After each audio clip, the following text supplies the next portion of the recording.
structure of the course. The course will take place this semester, and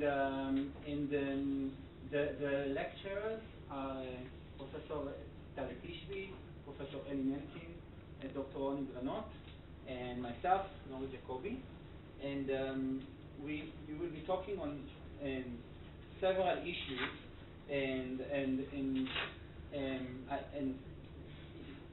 instead of giving you a description of the course, we actually dedicate the entire first meeting to a kind of overview on what we are going to speak in this course. I don't know how many of you have anybody here was here also 2 years ago? Okay, that's good. So we gave this course 2 years ago, and there will be some overlap in the material, but apparently there's no problem with it. Yes, okay. So there will be some overlap in the material. Now, few technical things. All the material, all these lectures are broadcast in the internet, and I'll say how to access it. If you're a student in university, you can also access the lectures after that. Okay. And all the material and the lecture slides will be available online on the course website, which will be as part of the CMS course system inside the ELSC website. Okay. Currently, there's nothing there, but there will be in a few days something there. And all the lectures, and also a detailed syllabus about the lecture subject and few changes in the dates. Please note that there are some cancelled lectures because of events as Heller lectures and ELAT, ISFN, and basically there are 2 lectures cancelled because of those reasons. Please know that, okay? Especially guests that people that don't take part in the ICC usual schedule. Note that we have this event. Another thing is the final test. So the structure of the final test will be for those of you that need to take the course for grade. The final exam will be a kind of open exam. You'll know a bank of questions in advance. Basically, after every lecture, you'll get few questions, and from this bank of questions, we will select few questions, and you'll have to answer them in the classroom. Okay? So if you want to get 100, you can solve in advance all the questions, memorize them by heart, and obtain a maximal score. But you can do it in many different ways. We definitely encourage you to share solutions and things before the actual date of the exam. After that, it will be even more problematic. Okay? So without further ado, I'll introduce to the first speaker, Dr. Roni Granot, the head of the Musicology department in our university. Thank you, Nori. So as you can see, it's a sort of a combination of humanities for a person coming from musicology. Actually, I study music cognition, and it's I wouldn't say a first attempt since we ran this course 2 years ago, but we are still trying to resolve different issues of how really do we connect music on the one side and the brain on the other. And the main thing I want to do today is to try to convince you that this crosstalk can fertilize both areas. So I hope to show you, at least in principle. I won't have time, since we're dividing the lecture today among ourselves, I won't have time to go into details and really show you how we can go from one point to another, but just in principle, I want to try to convince you that music can tell us something interesting about the brain, and vice versa, that if we understand better cognition and brain, we can understand something important about music. This is what I have planned for today. The first point I want to make and drive home is really that music is a central human activity. It's not only central in many of our individual lives. I guess most of you have some relationship to music, else you probably won't have come to this class. But in general, music is very central to the human species. And we are going to talk about certain aspects of music, mostly relating to it as a sequence of sounds. I'm going to give a definition or attempt to give a better definition later, but I want to drive home the point that music is much more than that. Music is primarily a social activity. We do music within a social context, within a ceremony, within the cycle of life. We celebrate with music, and we, on the other hand, sometimes lament with music. We talk to the gods with music, and so music is really intertwined in our social lives and cultural lives, and this has been like that for many, many centuries, and I'll just say a few words about that. And it's also very much a motor act. It's not just about hearing, it's about how we produce sound, about the physics of sound, about how we produce the sound, and all of these things interact. So music is universal. There is no culture in which you don't have some sort of a musical phenomenon. We will not necessarily agree on definition, because in some cultures it is more intertwined with dance.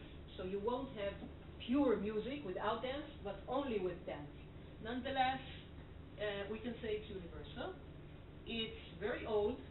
The flute you see here, or this reconstruction of a flute, is taken from a cave in South Germany, which dates back about 40,000 years ago. And you can see how beautifully it's carved. So we can say it's probably a very advanced form of music, and probably there was music way before that in singing, in clapping, in drumming, and so on. So it's pretty old.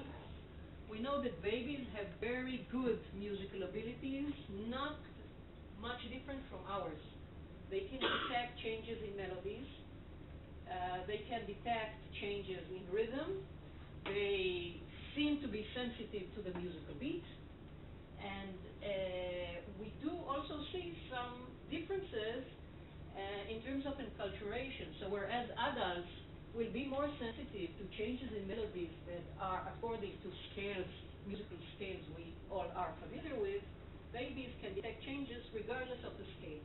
So even in a synthetic scale, they will identify changes.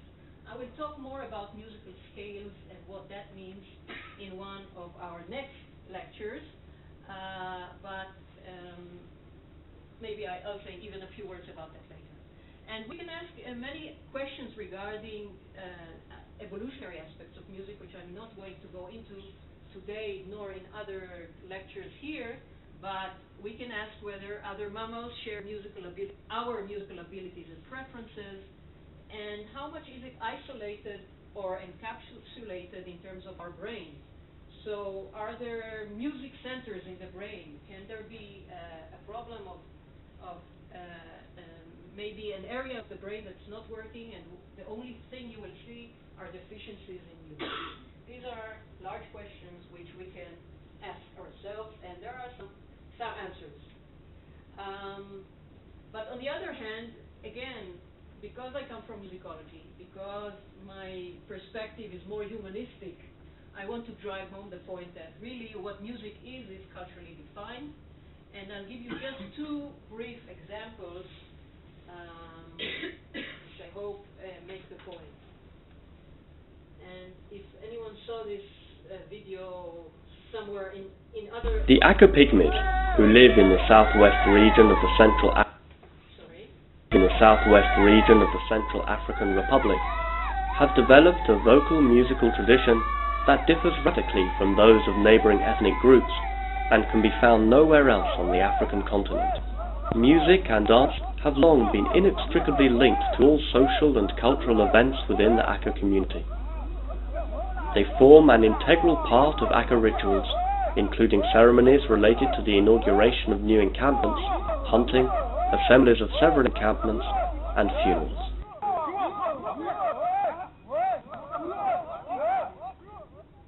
This extremely complex type of contrapuntal polyphonic singing is based on 4 voices.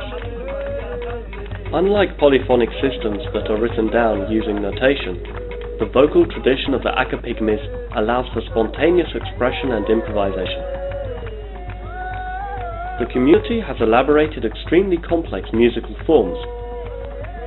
During performances, each singer can change his or her voice to produce a multitude of variations, creating the impression that the music is continuously evolving. The songs are generally accompanied by various percussion and string instruments, each one played for a specific occasion. Among the most commonly used handcrafted instruments are a local type of tom-tom, nzeko, a harp-like instrument known as a guidala bagongo, and the single-string bow, mbela. The songs perpetuate knowledge considered essential for the cohesion of the group and the preservation of community values. The dances are performed to the accompaniment of vibrant hand claps. But I do want to let you know that there are many items like that, mostly taken from a beautiful series by UNESCO of traditional musics that are in danger of extinction or disappearing. And you can see the various types of music there, which is really beautiful. If I have more time at the end of my talk, I'll go back to this. Okay. So,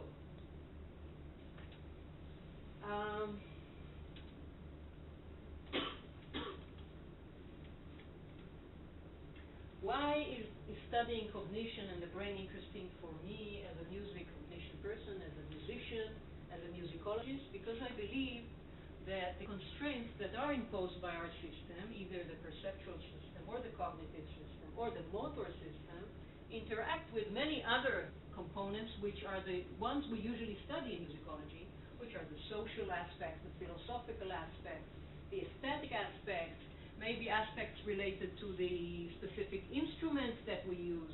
Usually these are the ones we study in musicology. And they are important, but they interact with whatever the brain brings into play or the body brings into play. And so I think it is, for a more complete understanding, we need both aspects. And I think these both aspects relate to 2 levels of organization within the music.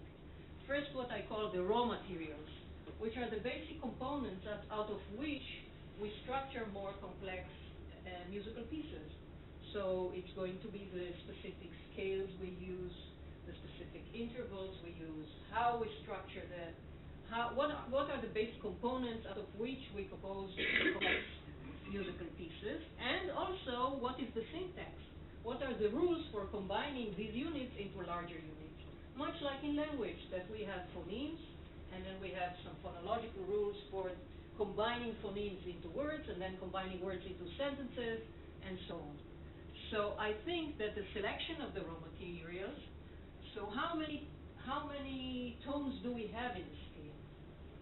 What is the interval that bounds the scale? So, for example, the octave, the interval, which in terms of frequency ratio is 2 to 1. And it is a very basic interval because when I sing la, and I ask you to repeat, and some of you won't be able to reach that register, repeat that la. Okay, you're all going to that high pitch. I need some of you to go down to the octave, and then we'll see. I can sing that you can sing falsetto, you can repeat my tone, but if you can't, you wouldn't have been able to, you would sing a low. So this is not by chance that we use the octave in so many musical cultures. So what we're looking for are, first of all, universals, because if it is driven by our perceptual or motor or cognitive system, this is where there is a chance I would find some common things in all these musical different musical cultures. So this is an important point for us as musicologists when we look at the different systems and we say, listen, this is very different from, all the musical cultures are very different from each other, but there is a chance to find something also common.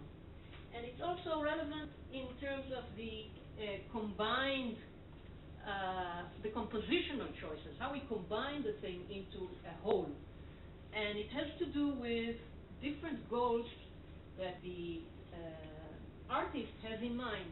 It could be a goal such as maintaining the independence of the voices. If I want to have a few melodies going in parallel, and I want to be sure that the listener can follow each of the melodies independently and not lose track of all of them, I have to use certain combinations. These combinations are not only musical in sense, but they also have to do with the auditory scene analysis, how we perceive different tones when they come in together, how we identify different objects in the auditory scene. And it may have to do with other types of goals like controlling arousal, if I want you to be very aroused or relaxed, or to give you a sense of a flow or a static time.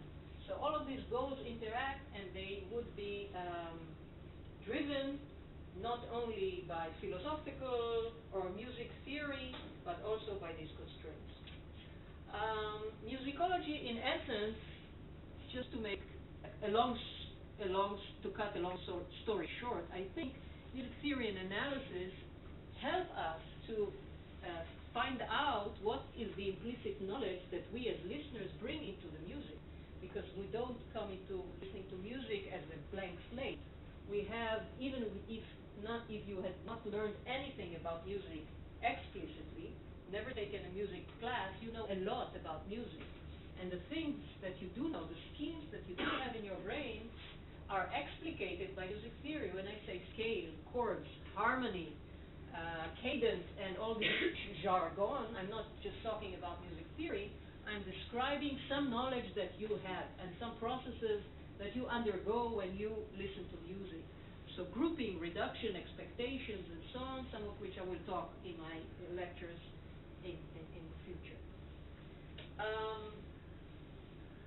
The regular way to look at what we can learn from music about brain are enlisted here, some points that people have been talking about. So questions about domain specificity, especially when comparing to language. So we can ask how much common, or how many common processes, are there any common processes between music and language processing?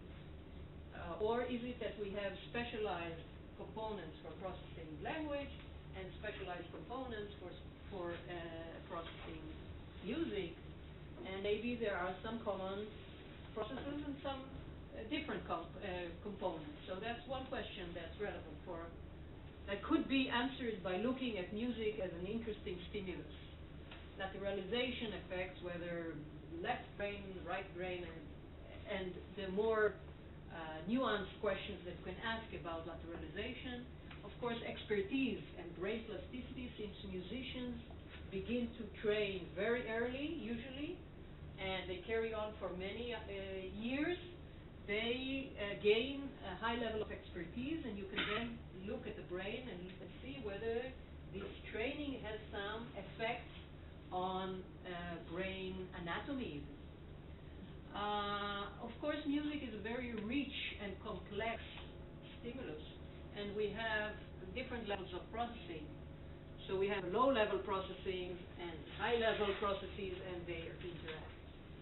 I want to stress that in terms of the instrumental music, so not the social music I was talking about before, but really very much the Western idea of music, which has dissociated itself from the social life.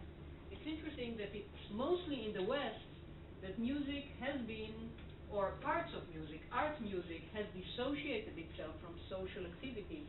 It's as if it has a life of its own, but then we have very little intervening semantic information. So the fact that we can't label things in music, not as easily as when we see a scenery and we say, it's a dog or a cat. I think is very helpful in unraveling more implicit processes that are not contaminated by language.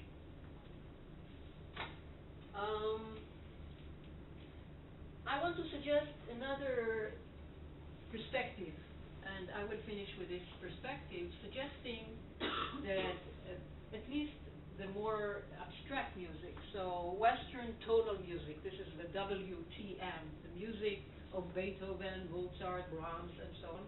What we usually think about music, when I say the word music, can be viewed as a safe playground for the brain to exercise in a condensed and non-arbitrary form what it usually does and gets rewarded for. These are two important aspects. So we always have to analyze the auditory scene around us. But this scene is many times not in our control. It's not that structured. And in music, since music is an intended activity, we will get everything in a very structured form. And I think that because the brain is used to getting reward for identifying patterns and auditory objects, we can also get reward in a very condensed way within music. This is a very general hypothesis. We can discuss that. You can, of course, object this idea, but this is what I want to present as a thought. And as I said before, in music we can study this process without the mediation and interference of language.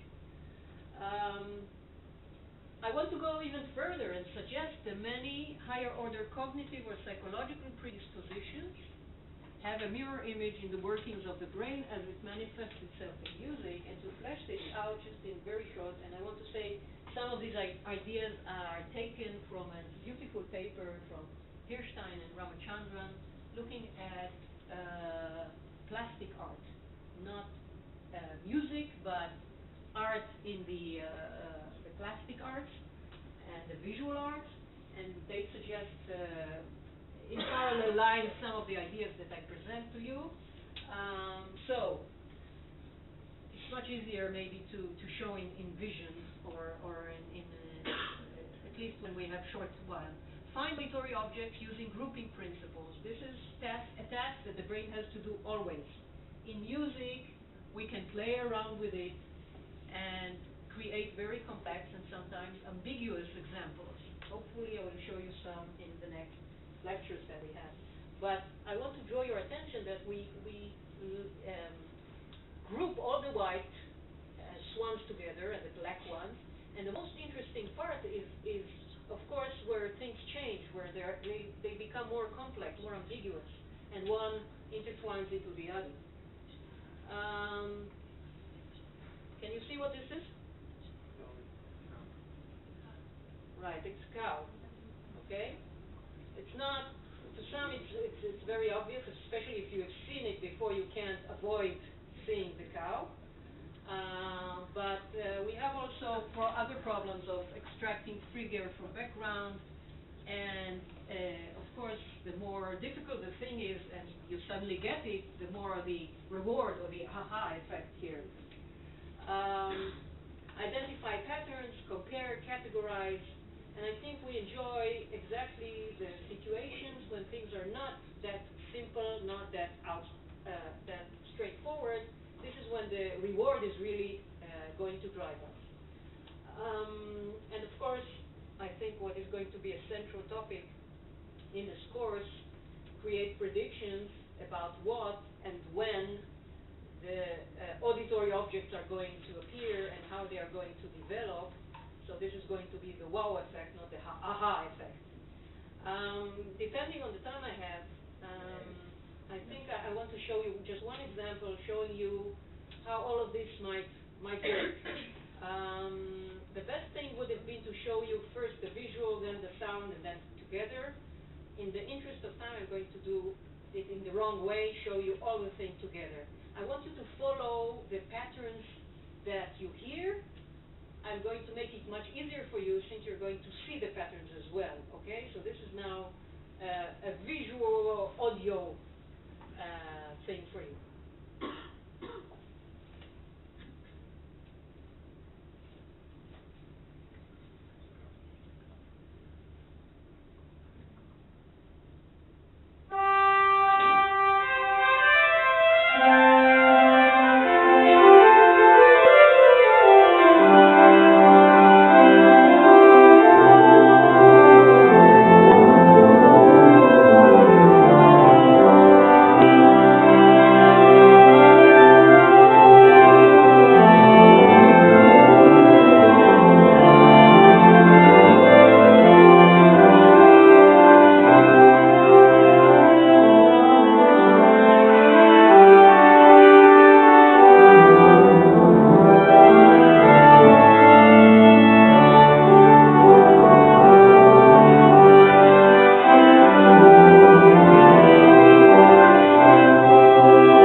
A little bit of ideas, and I hand over to Ali, right?